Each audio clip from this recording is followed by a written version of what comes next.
Si vous étiez piégé dans une apocalypse où personne ne peut s'endormir et où dans 5 jours, toute la population mourra de manque de sommeil, que feriez-vous ? Ces insomniaques vont perdre la tête si rapidement que vous n'aurez plus jamais envie de vous coucher tard de votre vie.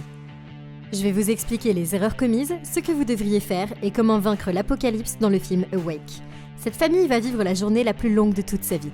Mathilda fait une promenade en voiture avec son frère aîné et leur mère, vétérane de l'armée. Lorsque la radio s'éteint soudainement et que la voiture perd toute énergie électrique, sa mère fait une embardée pour éviter une voiture qui arrive et au moment où sa famille pense être en sécurité, un camion les percute, les faisant tomber dans un lac. Ils parviennent à échapper au véhicule en détresse tandis que leur mère nage jusqu'à la surface et retrouve son fils, Noah. Et c'est alors qu'elle voit 2 policiers en train de donner des soins de réanimation à sa fille sur la rive. La fille est réanimée et la mère est soulagée, mais le policier a de mauvaises nouvelles. L'électricité est coupée partout et aucun véhicule ne fonctionne. Remarquant la blessure de la mère, les policiers leur suggèrent d'aller à l'hôpital tout proche. Mais aucun d'entre eux n'a encore réalisé que cette panne de courant va les empêcher de dormir et tuer tous les êtres humains de la planète. La famille tente d'obtenir des soins médicaux à l'hôpital, mais l'électricité est coupée et l'endroit est au proie au chaos. Soudain, la mère entend une femme crier à l'aide et quand elle va voir, elle découvre que tous les patients comateux de l'hôpital sont réveillés. Ok, ça me ferait vraiment flipper. Lorsqu'une pièce remplie de patients dans le coma se réveille tous exactement au même moment après des années d'inaction, j'espère secrètement que les morts se réveillent aussi, parce que si on a une apocalypse de zombies, je pourrais enfin utiliser mon sabre de samouraï. La vérité cependant est bien plus terrifiante. Ce dont ces gens devraient s'inquiéter davantage, c'est de la panne d'électricité. Parce que quand tout s'éteint instantanément sur une zone aussi étendue, vous pouvez être sûr que c'est dû à une impulsion électromagnétique nucléaire ou à une perturbation géomagnétique du Soleil. À l'hôpital, ce type a dit qu'il pensait qu'il s'agissait d'une attaque terroriste et Noah s'est moqué de lui. Mais ce n'est pas une affirmation ridicule. Si un pays disposant d'armes nucléaires faisait exploser une bombe nucléaire à haute altitude au-dessus du pays, ça détruirait toute électronique à semi-conducteur.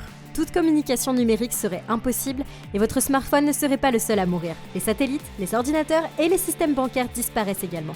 Honnêtement, c'est un acte de terrorisme absolument dévastateur parce que sans électricité, même le pays le plus puissant de la planète n'aurait aucune technologie fonctionnelle pour répondre à la menace terroriste. Un grand nombre d'équipements militaires sont protégés contre les PIM par des dispositifs de sécurité intégrés. Mais avec seulement 7% de la production d'électricité américaine contrôlée par le gouvernement, la plupart du système électrique du pays est sous contrôle privé qui considère un événement PIM comme hautement improbable. Il n'y a donc eu pratiquement aucune préparation à ce scénario. L'effondrement de notre système électrique pourrait nécessiter 10 ans pour s'en remettre complètement et coûterait 2000 milliards de dollars à restaurer. Et si ça ressemble pas à une catastrophe en devenir, alors je ne sais pas ce que c'est. Cette famille doit se préparer à une décennie sans électricité. Et si j'étais elle, je quitterais l'hôpital et je me dirigerais vers l'épicerie la plus proche pour prendre autant de nourriture que possible avant qu'il ne soit trop tard. Je trouverai ensuite une voiture sans électronique afin de pouvoir voyager plus loin pour trouver des ressources. Un énorme problème, c'est qu'on pourra toujours pas faire le plein dans une station-service parce que les pompes à essence sont activées électroniquement. On devra donc siphonner un maximum de voitures abandonnées avant que d'autres n'aient la même idée que nous. Il existe une autre théorie tout aussi terrifiante, parce que cette panne de courant pourrait également être causée par une impulsion magnétique solaire, du soleil appelée perturbation géomagnétique. Et ça aurait le même effet qu'un puissant PIM qui grillerait tous les appareils électroniques du monde entier. Le plus effrayant dans tout ça, c'est que ça s'est déjà produit en 1859. À l'époque, c'était pas très grave parce qu'il y avait que des systèmes télégraphiques, mais en 2012, une éjection de masse coronale a manqué la Terre de 9 jours par rapport à notre orbite, ce qui aurait anéanti tout appareil doté d'une puce électronique. Donc ces 2 scénarios sont tout à fait possibles. Et les seules personnes qui seront préparées, ce sont les Amish du vieil ordre. Et tout le pays se mettrait à supplier ces trayeurs de vaches de leur apprendre à survivre parce qu'ils ont vécu sans technologie pendant des siècles. Et si je dois demander aux Amish des conseils pour survivre, c'est pas une apocalypse à laquelle je veux assister. Sans voiture, la famille marche jusqu'à la maison de leur grand-mère pour y passer la nuit. La nuit tombe et ils vont tous se coucher, mais la mère est agitée. Et quoi qu'elle fasse, elle n'arrive pas à s'endormir. À l'étage, son fils regarde par la fenêtre et remarque plusieurs étoiles filantes. Mais la mère réalise que ce sont des satellites en orbite basse et qu'ils s'écrasent tous sur la Terre. Ce matin-là, elle se rend dans le laboratoire du sommeil où elle travaille, mais elle est effrayée lorsqu'un soldat fait irruption, arme levée. La mère explique qu'elle est une ancienne combattante et son patron, le docteur Murphy, vient se porter garant pour elle.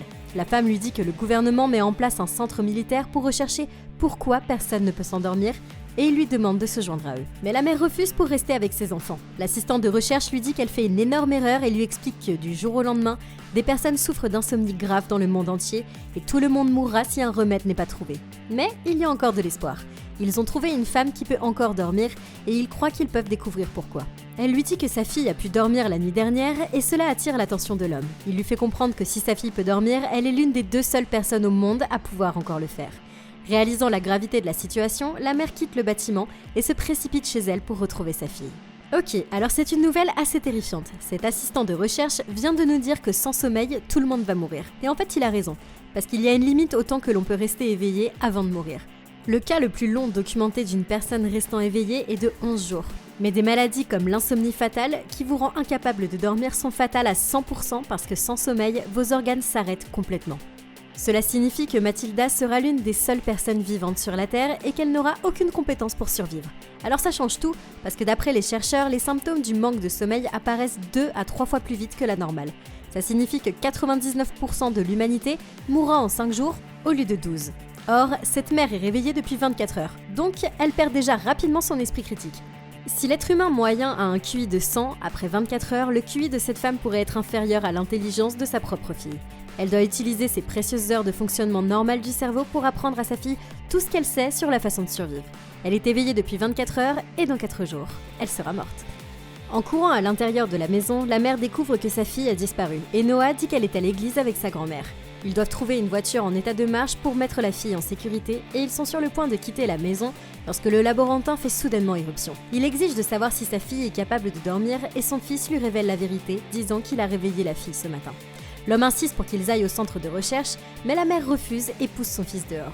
À l'église, la petite fille se réveille de sa sieste et la congrégation croit qu'elle est un signe de Dieu. Désespérant de trouver un remède à leur insomnie, celui-ci propose de sacrifier la fillette pour être guérie. Mais le pasteur s'oppose à cette idée. Mais lorsque cet homme se porte volontaire pour aider à la tuer, le reste de l'église réalise qu'ils sont tous prêts à faire n'importe quoi pour une vie de sommeil. C'est alors que la mère entre, demandant sa fille. Et le pasteur lui dit que la fille pourrait être capable de les guérir. Elle essaye de les calmer, mais la congrégation est claire. Elle ne laissera pas la fille partir. Le laborantin s'avance et menace de revenir avec l'armée s'ils ne la remettent pas. Mais c'est alors que l'enfer se déchaîne. Le policier tire soudainement une balle dans la tête de l'homme et tout le monde est stupéfait. La grand-mère court se cacher avec la fille et tout le monde la poursuit pour recevoir sa bénédiction. Ok, alors maintenant nous savons qu'il faut un peu plus de 24 heures sans sommeil pour transformer une congrégation qui aime Dieu en une église baptiste de Westboro. Donc je crois que je vais éviter les camps de scouts dans un avenir proche. Jusqu'à présent, ces personnes ont montré à la fois une perte d'esprit critique et une paranoïa due aux symptômes accélérés de la privation de sommeil. Il est clair que nous ne pouvons faire confiance à personne et que moins les gens dormiront, plus ils deviendront irrationnels. Cela signifie que la négociation calme et le raisonnement rationnel deviendront des outils utiles parce que les gens prendront des décisions en fonction de leur état émotionnel. Et en ce moment, leur état émotionnel, c'est une peur incontrôlable. C'est incroyablement dangereux, mais c'est aussi une bénédiction déguisée car il y a un excellent moyen d'utiliser leur insomnie et leur peur à notre avantage. Ces croyants ont si peu dormi et sont si désespérément en quête de réponses que tant que nous leur disons exactement ce qu'ils veulent entendre, nous pouvons contrôler la pièce. Et si j'étais cette fille, je leur dirais que je suis prête à me sacrifier comme Jésus l'a fait, puis je prendrais le plateau d'offrande et je dirais qu'ils ne recevront la guérison divine qu'après avoir remis leur cœur, leur fusil et leur porte-monnaie à Dieu. S'ils croient déjà que cette fille est un signe, alors ils seront peut-être prêts à écouter. Une fois qu'ils seront désarmés, je leur dirai d'incliner la tête pour prier et quand ils auront les yeux fermés, je quitterai tranquillement le bâtiment. Alors ça semble fou, mais la foi et la survie sont des motivations extrêmement puissantes. Et quand vous n'avez pas dormi depuis 26 heures, à peu près n'importe quoi peut sembler être une bonne idée dans une pièce remplie de gens désespérés et émotifs. En bas, il fouille une des chambres pour trouver la fille et la grand-mère qui ne veut rien dire à personne de l'endroit où elle se trouve. Mais elle voit la mère et fait signe à la cachette de sa fille. C'est alors que le policier pointe son arme sur la femme et exige de savoir où se trouve la fille. La mère monte à l'étage et trouve sa fille cachée, tandis que le fils fouille le cadavre du laborantin pour trouver quelque chose d'utile. Dans sa poche, il trouve un morceau de papier sur lequel figurent les coordonnées du centre de recherche. Mais lorsque des coups de feu retentissent en bas, il comprend qu'il doit partir immédiatement. En quittant l'église, la famille court dans la forêt et s'arrête dans un atelier de réparation. La mère leur dit qu'elle va trouver une voiture en état de marche et son fils suggère qu'ils se rendent au centre de recherche, mais elle n'est pas d'accord. Les scientifiques transformeront sa fille en rat de laboratoire, mais il fait remarquer qu'ils mourront tous les deux de manque de sommeil et que Mathilda sera seule s'ils ne trouvent pas d'aide. Comprenant qu'il a raison, la mère accepte et part à la recherche d'une voiture. Ok, alors c'était vraiment une logique absolument terrible. Si je croyais vraiment que les scientifiques pouvaient trouver un remède, j'aurais expédié cette fille au laboratoire de recherche sans même un autocollant fragile sur la boîte. Malheureusement, les remèdes et les vaccins prennent des mois voire des années à être développés. Et dans une apocalypse sans sommeil, le temps c'est quelque chose qu'ils n'ont pas de leur côté. En 48 heures, même les esprits scientifiques les plus brillants seront si fatigués qu'il sera inutile d'essayer de trouver un remède. Tous les habitants du monde seront morts bien avant d'avoir pu recevoir leur traitement. C'est une course contre la montre et cette mère perd un temps précieux. Maintenant, si je suis cette petite fille, je voudrais pas mettre ma vie entre les mains de 2 personnes insomniaques qui sont trop fatiguées pour penser clairement. Si je savais qu'ils vont tous mourir, nous devrions regarder cette situation d'une manière complètement différente. Pour l'instant, nous sommes le seul espoir de l'humanité pour survivre à un événement d'extinction. Et ça signifie que la priorité, c'est de nous maintenir en vie à tout prix. Et si les membres de notre famille sont trop fatigués pour prendre de bonnes décisions en notre nom, c'est qu'ils ne sont pas fiables et nous devons les abandonner. À ce stade, il est très probable que le QI fonctionnel de cette fille soit plus élevé que le leur. Il est donc temps de prendre les choses en main et de courir à la bibliothèque la plus proche. C'est l'endroit idéal pour se cacher parce qu'il n'y aura plus personne, mais surtout, sans téléphone ni internet, c'est la seule source d'information qui reste sur Terre. De là, nous pouvons apprendre à chercher et à chasser, à cuisiner, à cultiver et à acquérir d'autres compétences de survie importantes que nous ne pouvons pas obtenir de manière fiable de notre famille. Elle entre dans un atelier de réparation automobile pour y trouver un cadavre sur le sol et 2 voyous qui inspectent une voiture à l'arrière. Mais lorsque la porte se referme bruyamment derrière elle, l'homme vient checker ce qui se passe. Il s'approche du type au sol qui gémit et souffre. Alors le voyou décide de le faire taire pour de bon. Les malfaiteurs retournent travailler sur leur voiture et la mère attrape une paire de clés cachées sous la table, juste avant que le voyou ne s'approche. C'est alors que les hommes entendent une voiture au loin et voient une Jeep militaire passer avec du matériel médical. Décidant de la poursuivre, ils montent dans leur voiture et quittent le magasin. Les hommes étant partis, la mère prend l'une des voitures en état de marche et récupère ses enfants. Mais une fois qu'ils auront réalisé ce qui les attend au carrefour, ils regretteront d'être partis. Cette nuit-là, alors qu'ils roulent sur la route, la mère repère une voiture accidentée et va voir ce qui se passe. Elle trouve les corps des hommes du garage et heureusement pour elle, ils ont encore une arme chargée. Elle la ramasse et prend l'insigne de police volé à l'homme, mais elle ne devinera jamais que cet insigne sera encore plus important pour leur sauver la vie que l'arme. Plus tard, la famille s'arrête sur le bord de la route pendant que la fille dort, et la mère révèle à son fils qu'elle avait l'habitude de torturer les gens par privation de sommeil dans l'armée. Elle a travaillé avec un médecin qui dirige le centre, mais elle est toujours prête à y emmener sa fille si ça leur permet de trouver de l'aide. Ok, elle est réveillée depuis 36 heures et dans 3 jours et demi, elle sera morte. Tout d'abord, la mère aurait dû savoir qu'elle n'aurait pas dû s'approcher de l'accident de la route tout à l'heure parce que c'est l'endroit idéal pour une embuscade. Et en tant que soldat, c'est quelque chose qu'elle devrait avoir l'instinct de surveiller, même sans dormir pendant 36 heures. Maintenant, ça soulève un point important parce que si quelqu'un a des informations cruciales pour prolonger les effets de la privation de sommeil, ça devrait être Jill ici. Les forces spéciales s'entraînent à fonctionner dans des conditions de privation de sommeil sévères. Et l'une des tactiques réelles qu'elles utilisent pour rester alertes après des jours sans sommeil, c'est de frotter de la sauce tabasco sous les paupières. Ça stimule le corps par la douleur et ça semble extrêmement désagréable, mais être plus vif que tout le monde, même pour seulement 10 minutes, ça peut faire la différence entre vivre et mourir. Ils mâchent également de la poudre de café pour faire entrer de la caféine concentrée dans leur organisme. Et si l'on peut déjà plus s'endormir, alors il s'agira de tromper son cerveau pour le faire travailler à un niveau supérieur afin de prendre de meilleures décisions pour l'avenir de cette fille.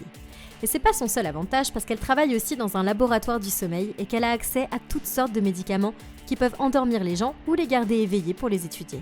Si je pouvais faire en sorte que Noah et moi-même fonctionnons à un niveau mental plus élevé, on aurait moins de chances de prendre le genre de décisions terribles qui vont nous faire tuer. Maintenant, si on avait des médicaments pour améliorer le cerveau, on devrait être très stratégique quant au moment de les utiliser. Parce que si on est continuellement sous médicaments, notre système lymphatique ne sera pas capable d'évacuer les toxines du cerveau sans sommeil. Ça signifie que les produits chimiques que nous introduisons dans le cerveau vont y rester. Alors un bon repère pour savoir si on peut tirer le meilleur parti de ce médicament, c'est de tester notre jugement avec des techniques de mémorisation. Au fur et à mesure que la mère s'épuise, elle essaie de mémoriser des nombres et en fonction du nombre de chiffres qu'elle réussit à obtenir, ça lui indique la vitesse à laquelle ses fonctions cérébrales se détériorent. Aujourd'hui, le test diagnostique le plus accepté pour les troubles globaux de la mémoire consiste à se rappeler de 5 mots ou chiffres qui sont pris au hasard. Donc si nous arrivons au point où on ne peut pas se souvenir de plus de 5 chiffres, ça signifie qu'il faut prendre rendez-vous avec son médecin. Le lendemain, la famille s'arrête dans une bibliothèque pour trouver une carte et déterminer les coordonnées du centre. À l'intérieur, la mère réalise qu'elle va bientôt mourir et que sa fille devra savoir comment survivre sans elle. Elle essaye d'apprendre à sa fille à tirer, mais Mathilda refuse. Insistant pour qu'elle apprenne, la femme prend l'arme et tire dans les étagères. Mais la fille retourne en courant à la voiture, effrayée. C'est alors que la mère se retourne et voit son fils Noah à quelques centimètres des impacts de balles. Elle pensait qu'il était retourné à la voiture et dans son état de manque de sommeil, elle aurait pu le tuer. Leur jugement est tellement altéré qu'à chaque nouvelle décision qu'ils prennent, les choses ne font qu'empirer. Plus tard, il décode les coordonnées du centre et découvre qu'il se trouve à 250 km de là. Mais elle entend un bruit dehors et regarde par la fenêtre pour trouver 2 prisonniers libérés qui se battent pour un distributeur automatique. Réalisant que sa fille est dans la voiture en bas, il sort en courant de la bibliothèque pour aller la voir, mais il est trop tard parce que la voiture sort de l'allée. Ils la poursuivent dans la rue mais tombent sur une foule de prisonniers en fuite. L'homme prétend qu'il ne fera pas de mal à la mère si elle le laisse avoir son fils. Mais elle lui fait comprendre que ça n'arrivera jamais et tire un coup. Les prisonniers reculent, mais quand ils voient qu'elle n'a plus de balles, ils sont carrément prêts à tuer. Soudain, la voiture s'arrête avec leur fille et le conducteur leur dit de monter. D'accord, cette femme n'aurait jamais dû tirer avec son arme, mais il est important de préciser d'abord une chose. Elle est réveillée depuis 48 heures, ce qui est assez long pour avoir des symptômes de perte de fonction motrice. Et dans 3 jours, elle sera morte. Cependant, elle a ramassé cette arme il y a plus de 12 heures. Et si vous avez la chance de trouver une arme gratos sur la route en plein milieu d'une apocalypse, vous pouvez être sûr que je vais compter le nombre de balles que j'ai. Maintenant, la mère a eu une excellente idée d'apprendre à sa fille à tirer. Mais lui retirer son arme après avoir tiré 3 balles, c'est pas une très bonne utilisation de vos ressources. J'aurais donc établi une règle pour moi-même bien plus tôt, qui est de ne pas tirer avec cette chose à moins qu'on soit vraiment attaqué. Maintenant, on peut aussi raisonner un petit peu. Il y a 50 prisonniers ici et après avoir été enfermés sans rien manger, ils vont tous avoir un petit peu plus la dalle qu'un garçon de 17 ans. Une fois qu'on a réalisé que le sommeil et la faim sont leur motivation première, on peut mentir et leur dire qu'il y a un supermarché abandonné à 3 km sur la route qui est encore approvisionné et qu'ils peuvent y trouver de la nourriture. Et je suis prête à parier que 99% des condamnés vont se diriger vers le faux supermarché et que ceux qui choisiront de rester seront plus faciles à tuer avec les balles qui restent. Tenant l'homme en joue, la mère découvre que Dodge s'est échappé de la prison après que les gardes ont ouvert les cellules et les ont tous libérés. Le garçon remarque quelque chose devant lui et l'homme freine, faisant voler l'arme des mains de la mère. Le condamné parvient à l'attraper, mais la femme lui fait comprendre qu'il n'a plus de munitions. N'ayant pas d'autre choix, l'homme prend les clés de la voiture et part enquêter sur le lieu du crash de l'avion. La mère apprend à sa fille comment siphonner l'essence d'un tracteur, pendant que Dodge ici pose des questions à leur sujet. Et Noah explique que la mère entraîne sa fille à survivre après que tout le monde soit mort. Et ça prend un peu l'homme au dépourvu et il réalise que la fille est spéciale. Il décide de rejoindre le groupe sans se douter que ce road trip va se transformer en une folie meurtrière. Cette nuit-là, la fille apprend à conduire lorsqu'elle trouve un barrage au milieu de la route. En cherchant un moyen de le contourner, elles aperçoivent quelqu'un qui draine le sang de 2 victimes capturées et la mère comprend qu'elles sont en danger. La voiture est soudainement attaquée par des insomniaques qui tentent de les traîner hors du véhicule. Ils les repoussent tandis que la fille appuie sur l'accélérateur et qu'ils parviennent à s'échapper, la vie sauve. Le groupe continue à rouler jusqu'à ce qu'ils aperçoivent les lumières du centre de recherche au loin. La mère part en éclaireur pour s'assurer qu'il n'y a pas de danger, et se faufilant dans la base, elle trouve un peloton de soldats épuisés, armés jusqu'aux dents, et entend 2 d'entre eux réciter le code d'entrée du bâtiment. À peine capable de mémoriser la séquence de 4 chiffres, elle l'utilise pour s'introduire dans le centre. Ok, la mère avait du mal à se souvenir de seulement 4 chiffres, ce qui signifie que sa mémoire et sa concentration sont au plus bas. Et ce n'est pas seulement d'elle dont on doit s'inquiéter. À ce stade, ces soldats sont réveillés depuis au moins 60 heures, et c'est assez de temps pour leur donner une paranoïa sévère et des hallucinations. Maintenant, quand vous ajoutez des fusils automatiques à l'équation, ça donne une situation extrêmement dangereuse, quel que soit leur entraînement. Après autant de temps sans sommeil, le jugement ou le contrôle de soi de personne n'est fiable. Et cela est suffisant pour me dire que se faufiler dans l'enceinte, c'est une très mauvaise idée. La meilleure chose que cette mère puisse faire, c'est d'emmener sa fille aussi loin que possible de ces soldats. Dans 2 jours, les gens de cette base seront tous paralysés et si proches de la mort à cause du manque de sommeil que la fille pourra obtenir tout ce dont elle a besoin pour survivre si elle attend. La mère a une vision trop étroite des choses et ne pense clairement pas à la meilleure solution pour sa fille, parce qu'il y a au moins une meilleure façon de faire tout ça. Les distractions vont être une tactique incroyablement efficace contre ces soldats qui n'ont pas une grande capacité de concentration. Les humains ont pu survivre pendant des centaines de milliers d'années parce que nous avons dans le cerveau ce qu'on appelle un dispositif de détection d'urgence hyperactif. C'est quelque chose qui détecte les menaces potentielles autour de nous, mais c'est tellement hyperactif qu'on peut facilement se laisser berner par ce dispositif, en pensant que quelqu'un est là. Il sera facile d'en tirer parti parce que ces soldats souffrent d'une grave privation de sommeil et seront plus enclins à penser que tout bruit ou mouvement représente une menace humaine. Il pourrait en fait être possible d'éliminer tous ces soldats en jetant des pierres et en créant des distractions pour les attirer suffisamment longtemps pour qu'ils puissent franchir la porte d'entrée. En entrant dans l'enceinte, elle enfile une blouse de laboratoire pour se fondre dans la masse et traverse le centre pour trouver la vieille femme qui peut dormir. En chuchotant, la mère lui dit qu'elle a l'intention de la faire sortir parce que sa fille et cette femme sont les 2 seules personnes qui pourront rester en vie. Et la jeune fille aura besoin d'aide pour survivre. C'est alors que la vieille femme révèle qu'elle était un patient en phase terminale et qu'elle ne vivra pas assez longtemps pour l'aider. Soudain, le docteur Murphy entre et exige de savoir pourquoi elle est là. La mère prétend qu'elle veut aider à travailler sur le remède.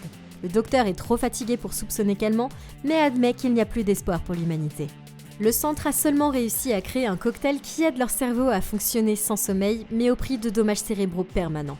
Il n'y a pas de remède et dans quelques jours, tout le monde mourra de privation de sommeil. Déçue et épuisée, la mère quitte le centre de recherche et s'effondre dehors. Soudain, 2 fusées éclairantes s'élèvent dans l'air et elle voit la voiture se diriger vers le centre. S'arrêtant devant les gardes, le détenu et son fils sortent de la voiture et se rendent tandis que la mère court vers eux. Mais elle est plaquée au sol et tenue en joue. C'est alors que sa fille sort et révèle qu'elle peut dormir, se sacrifiant pour la sécurité de sa famille. Ok, c'était une terrible idée. En ce moment, cette fille est l'une des seules personnes sur la planète qui peut vraiment dormir. Elle se livre à des docteurs qui sont si fatigués qu'ils voient vraiment pas clair. Et si j'étais cette petite fille, j'aurais pris la voiture et j'aurais quitté ma famille. Parce que tant qu'elle est là, ils vont penser qu'il y a de l'espoir et c'est dangereux. S'ils pensent tous pouvoir régler le problème, ils vont mettre la vie de cette fille en danger. Et plus ils seront désespérés de trouver une réponse pour se sauver, plus ils seront prêts à sacrifier la vie de cette fille pour sauver l'humanité. Elle n'aura qu'à se cacher pendant 2 jours et tout le monde sera déjà mort. Mais maintenant qu'elle va être capturée, elle va perdre cette chance pour toujours. Le lendemain matin, la fille parle au docteur et lui dit qu'ils vont faire des tests pour savoir si elle est spéciale. En mettant un masque à gaz sur sa bouche, la fille s'endort en quelques secondes et ils sont stupéfaits. C'est un miracle et l'équipe de recherche est prête à commencer les expériences. Plus tard, le docteur entre dans une pièce où la mère et le fils sont retenus prisonniers. Elle est réveillée depuis 72 heures, ce qui est suffisant pour présenter des symptômes de défaillance organique. Et dans 2 jours, elle sera morte. Essayant de comprendre ce qui rend la petite fille spéciale, elle lui demande si elle a subi des interventions chirurgicales. Mais dans l'état de délire de la mère, elle peut à peine se concentrer. Le médecin explique que l'insomnie a été causée par une éruption solaire qui a perturbé le système lymphatique de tout le monde, lequel aide à se débarrasser des déchets biologiques dans le cerveau. Sa fille est immunisée et ils vont faire tout ce qui est en leur pouvoir pour découvrir pourquoi. Soudain, la vieille femme cesse de respirer et ils se précipitent tous pour la ranimer à l'aide d'un défibrillateur. La jeune fille assiste à la mort de la femme et elle est désormais la seule à pouvoir sauver l'humanité. Dans la salle où elle est retenue, la mère est toujours menottée à un tuyau et commence à voir son fils qui essaye de la tuer. Mais elle comprend qu'il s'agit d'une hallucination lorsqu'un des gardes entre et emmène Noah pour lui faire subir des tests. Les chercheurs ont besoin de savoir ce qui rend sa fille si unique, mais c'est alors que tout prend un tour dramatique et ça devient encore pire. À l'extérieur, un soldat panique et repousse une pomme de pin, hallucinant parce qu'il pense qu'il s'agit d'une grenade. Il se met à tirer sauvagement pensant qu'ils sont attaqués et les autres soldats commencent à tirer partout, tuant tous ceux qu'ils pensent être une menace. Le garde pousse le frère aîné sur le sol et le tient en joue, mais le détenu vient à son secours. Il essaye de faire en sorte que le soldat se calme, mais il est plaqué au sol avant de pouvoir s'enfuir.